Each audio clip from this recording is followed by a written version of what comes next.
Assalamualaikum warahmatullahi wabarakatuh. Perkenalkan, nama saya Dede Septiana dari kelas A5R1 Akuntansi dengan nomor induk mahasiswa 180.278. Di sini saya akan membahas mengenai contoh kasus perhitungan perusahaan anak dibeli oleh perusahaan induk dan perusahaan induk dibeli oleh perusahaan anak. Selamat menyaksikan.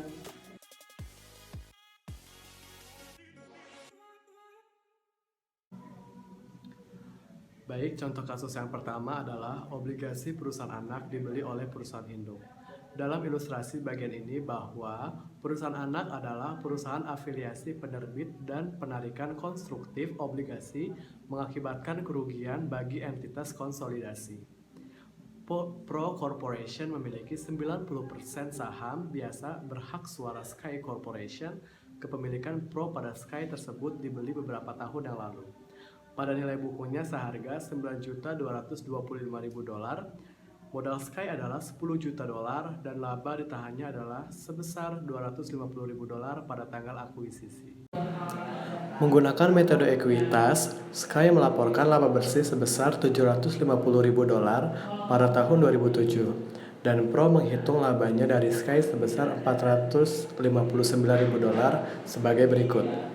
90% dari $750.000 laba yang dilaporkan oleh Sky sebesar $675.000 dikurangi kerugian konstruktif sebesar $300.000 dikali 90% sebesar $270.000 ditambah pengakuan kerugian konstruktif sebesar $60.000 dikali 90% sama dengan $54.000.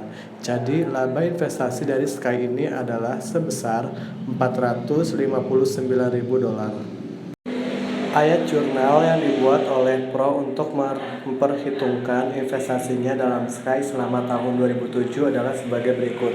Untuk mencatat 90% laba yang dilaporkan Sky pada tahun 2007, 31 Desember 2007, investasi dalam Sky pada laba dari Sky sebesar $675.000. Untuk menyesuaikan pendapatan investasi dari Sky terhadap 90% kerugian atas penarikan konstruktif obligasi Sky, yaitu 31 Desember 2007, laba dari Sky sebesar $270.000 pada investasi dalam Sky sebesar $675.000. Untuk menyesuaikan laba investasi dari Sky terhadap 90% dari $60.000, pengakuan bagian penerbagian kerugian konstruktif atas obligasi Sky selama tahun 2007 pada tahun-tahun di masa depan hingga jatuh tempo obligasi. Pro menghitung laba dari Sky dengan menambahkan $54.000 setiap tahunnya ke bagian Pro atas laba yang dilaporkan oleh Sky. Jurnalnya 31 Desember 2007, investasi dalam Sky pada laba dari Sky sebesar $54.000. Untuk tahun-tahun selanjutnya hingga saat jatuh tempo obligasi tersebut, laba Pro dari Sky dihitung dengan menambahkan $54.000 setiap tahunnya pada bagian Pro atas laba yang dilaporkan oleh Sky. Saldo akun investasi Pro pada tanggal 31 Desember 2007 adalah sebesar $10.584.000. Saldo ini sama dengan nilai buku tercatat investasi Pro pada Sky pada tanggal 1 Januari 2007 ditambah dengan laba investasi dari Sky untuk tahun 2007 sebesar $459.000. Investasi pada Sky tanggal 1 Januari 2007 $11.250.000 dikali 90% sama dengan $10.125.000 tambah laba Sky $459.000. Investasi pada Sky 1 Desember 2007 sebesar $10.584.000.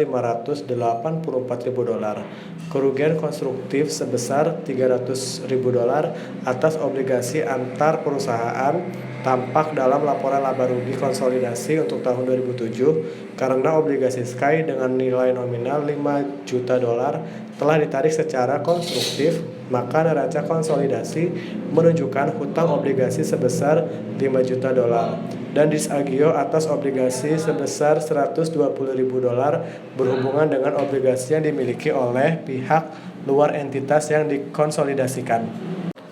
Lanjut ke contoh kasus kedua, yaitu obligasi perusahaan induk dibeli oleh perusahaan anak. Sebagai ilustrasi, asumsikan bahwa A adalah perusahaan anak yang dimiliki sebesar 70% oleh perusahaan B, yang diperoleh pada nilai bukunya sebesar $5.600.000 pada tanggal 31 Desember 2006. Ketika A mempunyai modal saham sebesar $5 juta dan laba ditahan sebesar $3 juta. Pada tanggal 1 Januari 2008, perusahaan B mempunyai obligasi sebesar 10% dengan nilai nominal $10 juta yang beredar, dengan premi yang belum diamortisasi sebesar $100.000. Pada tanggal yang sama, perusahaan A membeli obligasi dengan nilai sebesar $1 juta seharga $950.000 dari piutang investasi. Pembelian ini mengakibatkan penarikan konstruktif atas obligasi sebesar 10% pada perusahaan B dan keuntungan konstruktif sebesar $60.000 yang dihitung sebagai berikut. Nilai buku obligasi yang dibeli $1.010.000, 10% dikali nominal $10 juta ditambah premi $100.000, harga beli $950.000.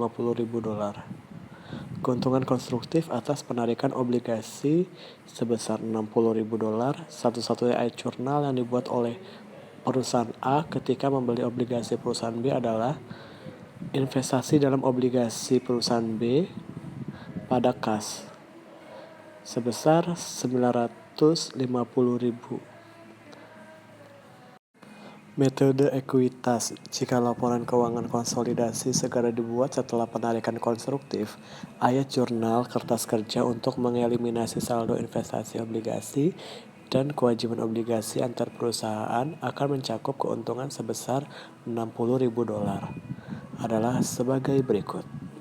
1 Januari utang obligasi sebesar 10% senilai $1.010.000, investasi dalam obligasi perusahaan B $950.000, keuntungan atas penarikan obligasi $60.000.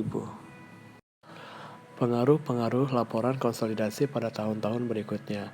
Pada tahun-tahun berikutnya hingga obligasi antar perusahaan telah ditarik, perusahaan B dan A akan tetap mencatat obligasi tersebut pada pembukuan terpisahnya dikurangi pelaporan beban bunga perusahaan B sebesar $98.000 dan pendapatan bunga perusahaan A sebesar $110.000.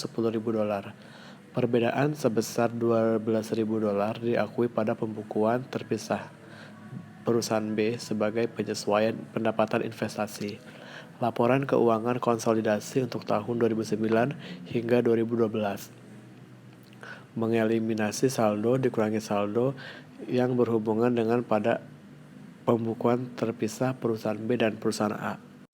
Ayat jurnal penyesuaian dan eliminasi tunggal dalam kertas kerja konsolidasi tahun 2009 yang berhubungan dengan obligasi antar perusahaan adalah pendapatan bunga sebesar $110.000, utang bunga sebesar $50.000, utang obligasi 10% sebesar $1.006.000, pada beban bunga sebesar $98.000, piutang bunga sebesar $50.000, investasi dalam obligasi perusahaan B sebesar $970.000, investasi dalam perusahaan A sebesar $48.000. Ayat jurnal ini mengeliminasi jumlah resiprokal pendapatan bunga dengan beban bunga, jumlah resiprokal piutang bunga dan utang bunga, serta jumlah resiprokal investasi obligasi dan kewajiban obligasi.